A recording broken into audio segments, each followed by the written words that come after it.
people I've met with know I was recently really excited to go and see Metallica in concert. Not once, but twice at their no-repeat concerts at the Link in Philadelphia 3 weeks ago. I had been looking forward to hearing several songs, including Enter Sandman, Wherever I May Roam, The Unforgiven, and so many others. But one song that I was really looking forward to, that some people may not seem to think fits with a metal band, was one that James Hetfield didn't even want to bring to his bandmates. Eventually, when I believe it was Lars Ulrich heard it, he told Hetfield it was a great song and they needed to record it. That song is seen as more of a ballad, and that song is, of course, Nothing Else Matters. Seemingly a traditional love song, Hetfield wrote it to a girlfriend that he was seeing at the time, who he was missing when Metallica was on tour. However, the song speaks so deeply that it can have many meanings related to love, hope, and trust, all things that are important in relationships with anything or anyone. We tend to forget how strongly trust can play a role in our relationships, and how without it, our foundation feels more unbalanced, and that can throw us off in so many areas. And it made me also think more along the lines of where the focus may be. And what we focus on means that nothing else matters. For example, when our focus is on a substance or alcohol, then nothing else matters except for that, where to get the next drink or substance. And when nothing else matters except for that, then everything starts crumbling around us. Relationships, work, social life, family life, nothing else matters. Now, when our substance or alcohol tries to make us believe that nothing else matters, then we will do anything for it. Lie, cheat, steal, miss important events, because nothing else matters. Now, if our focus is on each other, our loved ones, whether you're a family member or someone living in their own substance or alcohol use disorder, then we risk falling into the trap of policing our loved ones, or trying to control them, or manipulating them. Or maybe just the opposite, that we fall into the trap of trying so hard to help them that nothing else matters, not even our own well-being or health, or our own hopes, dreams, and goals. What we focus on means that nothing else matters, and as a result, we lose vital parts of ourselves, our relationships, our hopes, dreams, and goals. However, when we focus on recovery and nothing else matters, then conversely, everything else matters and everything begins to fall into place.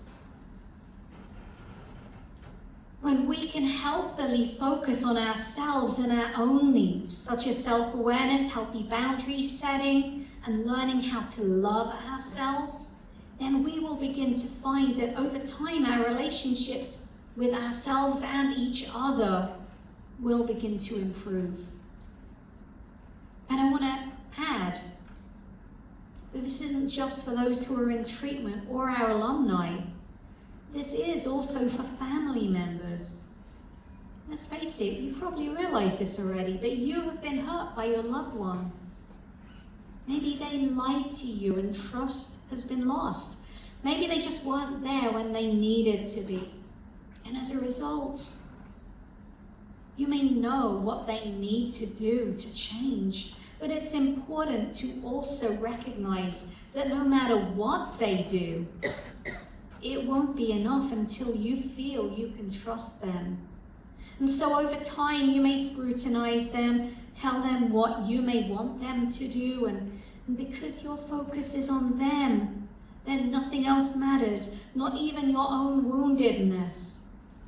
And as a result, you will still feel the hurt of that woundedness.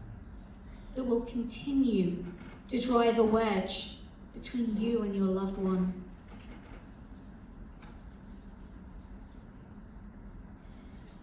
James Hetfield, who is in recovery from his own alcohol use, shared in an interview about how important it is to take time to focus on yourself as a form of healing. In the interview, to paraphrase, he said, "When so much stuff is going on around you, it feels impossible to take time for yourself to a point where you feel like you're functioning. It can be easier to just shut the rest of the world out. So put the brakes on and embrace your needs at that time." The need to focus on ourselves can be found in the people version of the Serenity Prayer, which reads, "God grant us the serenity to accept the people that we cannot change, the courage to change the one that we can, and the wisdom to know that one is me." When we focus on ourselves and our recovery, whether we are a person who is living with our own substance, alcohol, or behavior disorder, or whether we have been wounded by someone else's substance, alcohol, or behavior disorder, or even both, then nothing else matters and everything begins to fall into place. Communication over time will improve because even if the person we love isn't changing, we will know how to set the healthy boundaries we need to set for them and ourselves. And as a result of healthier communication, or setting those boundaries, or allowing ourselves to have an open mind for a different view, as the song says. And Brené Brown would say that open mind for a different view is a shift in perception, which she also describes as a miracle. Then with these things being put into place, nothing else matters because everything is beginning to come together. Now there's a quote that's floating around social media right now that has been attributed to Alice in Wonderland, but actually is not in that book and is not written by Lewis Carroll. It's still a really good quote though, and it's ultimately a reimagining of why the White Rabbit may be so dismissive of Alice. And it reads, "Do you love me?" Alice asked. "No, I don't love you," replied the White Rabbit. Alice frowned and clasped her hands together as she did when she felt hurt. "See," replied the White Rabbit, "now you're going to start asking yourself, what makes you so imperfect? And what did you do so wrong that I can't love you at least a little? And you know that's why I can't love you. You will not always be loved, Alice. There will be days when others will be tired and bored with life, where they will have their heads in the clouds and will hurt you. Because people are like that. They somehow always end up hurting each other's feelings, whether through carelessness, misunderstandings, or conflicts with themselves. And if you don't love yourself at least a little, if you don't create an armor of self-love and happiness around your heart, the feeble annoyances caused by others will become lethal and will destroy you. Just like the people version of the Serenity Prayer, when the focus is on anything other than ourselves and our recovery, then those other things could have the tendency to destroy us. The three pertinent ideas that come up in the big book are: 1, that we were alcoholic and could not manage our own lives. 2, that probably no human power could have relieved our alcoholism. And 3, that God could and would if God was sought.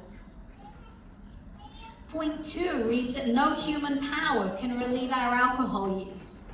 This stresses the importance of what the White Rabbit is saying in that quote and what the people version of the Serenity Prayer says. We cannot rely on anyone else for our happiness. or to try and fix us. And neither will our happiness come from trying to fix our loved one, or that our happiness will come when they are finally healthy. We cannot make our happiness dependent on what other people may think, feel, or want.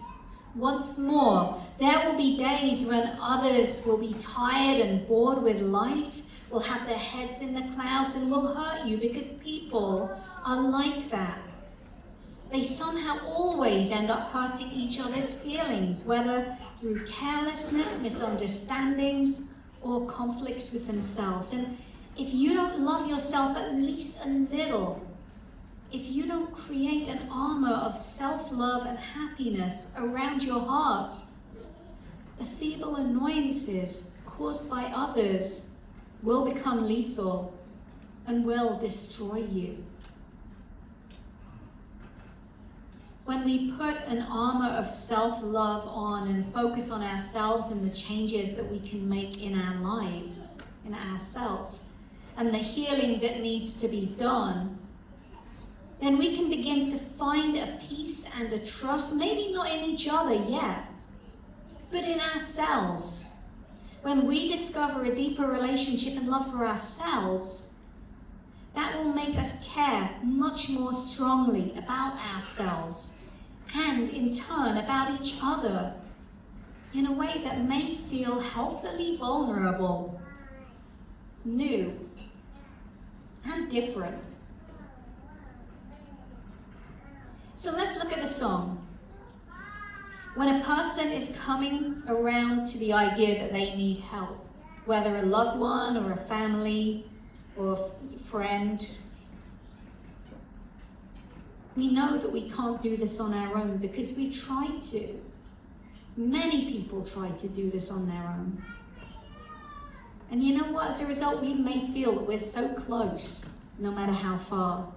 Our cries couldn't be so much more from the heart. Recognizing that as we pray, a lot of people turn to prayer for the first time in maybe ever, saying, God, help me with this. Our cries are so profound and real from our hearts. As a result of this, we learn that we have a choice. Do we trust the substance or alcohol? If we do, nothing else will matter but that substance or alcohol.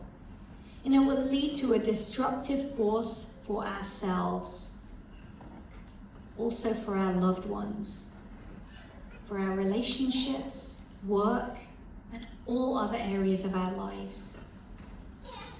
Or do we trust the very soul that tells us that we deserve something more for ourselves? Never open myself this way. We recognize that there may be a feeling of vulnerability when we put away a substance that we may have been using to numb out our emotional or physical pain, or to make us feel a full sense of confidence, or even to try and feel normal in a world that we may have felt some awkwardness, depression, or anxiety. That feeling of vulnerability is becoming open, is taking a risk. It's a new feeling for us, and new is uncomfortable. I remember a psychologist who used to work here. She once stated, things are only uncomfortable because they are unfamiliar, like trust. So many of us don't trust because we've been wounded, burnt by others, let down. And as a result, we shut ourselves off to trust, and that feeling becomes uncomfortable because it becomes so unfamiliar to us. Or we can't trust ourselves. And that's another big area where we struggle with some of the decisions we make. We question ourselves. We think, I wish I'd never done that. So all of these things feel uncomfortable. And when we start risking living into new behaviors, doing the opposite of what we used to do when we were using, drinking, then over time, these new behaviors will become familiar and, as a result, more comfortable. And we will begin learning how to risk trusting once more. Life is ours. We live it our way. Often people believe that a higher power is going to try and control them, and they don't want to be controlled, where the reality is quite the opposite. Too many folks have already been controlled by their unhealthy higher power, substance, alcohol, behavior, or other area. So many say they would never have done something if it had not been for that substance or whatever it was. When they're sober, they're like, oh, I wish I'd never done that. And when you think back to those experiences, it reminds us, therefore, if we would never have made a choice to do that, if we weren't under the influence, then that power of choice was taken away from us. And when choice is taken away from us, that means that we are being controlled. A healthy higher power, by whatever name you may call it, will not control you. Because that's what your unhealthy higher power has been doing for so long. Your healthy higher power will allow you to focus on what is important to you. So trusting in yourself is learning to listen to what that source of guidance in your life wants for you. When you might otherwise feel you can't trust yourself or your decision making in that moment. And so you trust what it wants for you. The final verse of Nothing Else Matters, I think, is the most spiritual of all.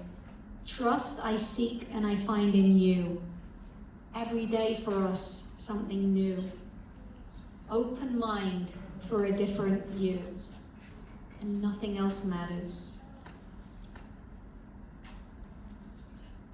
When we keep our eyes focused on our recovery and on the God of our understanding, then nothing else matters, because it will guide us to making healthier decisions for ourselves, and therefore gaining self-confidence and self-love that may have eluded us. When we trust our higher power and when we develop a spirit of curiosity, we will begin to see life, wonder, and moments of joy in the world around us that maybe we haven't seen for a really long time. Every day for us, something new. Keeping an open mind gives us that shift in perception, which helps us recognize a different view, a different way of seeing things, a psychic shift, which is what the Big Book describes as spiritual awakening, and Brené Brown describes as a miracle. So as we move forward on our journeys of recovery, whether as someone in treatment, an alumni, or a family member, let us carry the spirit of nothing else matters in our hearts. Embrace life with all its complexities. Remain true to yourself, not to your substance, not to your wanting to control, fix, or help your loved one. And pursue what ignites your passion. In doing so, you not only honor your own recovery, but you also enrich the lives of those around you. So let's embrace the beauty of life, because in the end, it's the connections that we make and the authenticity we embody that truly matter in this journey towards healing, because nothing else matters. Amen.